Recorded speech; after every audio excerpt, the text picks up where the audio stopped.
Hello everyone, welcome to the Pisces Guide to Pop Culture. I'm your host TJ.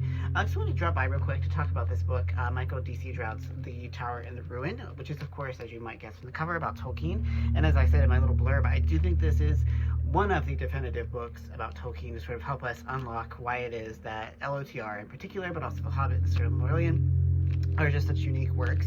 And, you know, he is, there are many reasons, but one of them is that they're very experiential, and as Drout really sort of lays out in exhaustive detail, there's something really, the power of Tolkien's work is that it's thematically rich. It has this sense that you're really immersing yourself in a world that is so fully developed from the ground up, as it were, and from the inside out, that's part of the reason there's a truthiness to it that I think is, you know, not completely unrivaled in imaginative literature, but it is true that Tolkien's work, I think, does loom head and shoulders above the rest. And there are many other, you know, authors. I'm thinking, of course, of Terry Brooks, Robert Jordan, Tad Williams, Ursula K. Le Guin, Jacqueline Carey, Anne McCaffrey. Those are the sort of traditions that we're looking at. And all those authors, I think, are drawing from the same well as Tolkien, in the sense that they're all using the fantastic to speak to some deep human truths.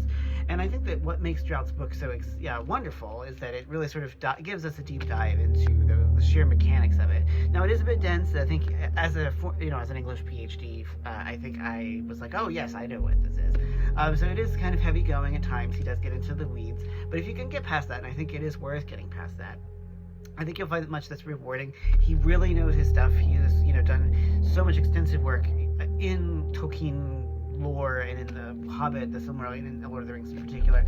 But what really I think makes this book shine, and I think really what I think allows it to stand out and will appeal to many people, is that it's a deeply personal look at why Tolkien is so appealing.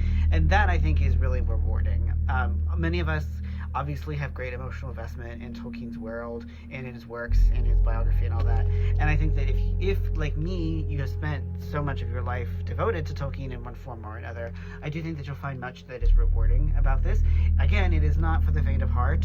It is, I think, similar to the Silmarillion in its density, but that is, in my view, a strength and not a weakness. So definitely check out The Tower and the Ruin if like me, you're always kind of like looking for new approaches or new appreciations of Tolkien. You know, there is still so much about Tolkien that is worth talking about, and I think that this is a very rewarding read, and one that is very it's a rich reading. Like, it's just a book truly much like Tolkien that you can lose yourself in, and I can't think of a higher praise for a book of literary criticism.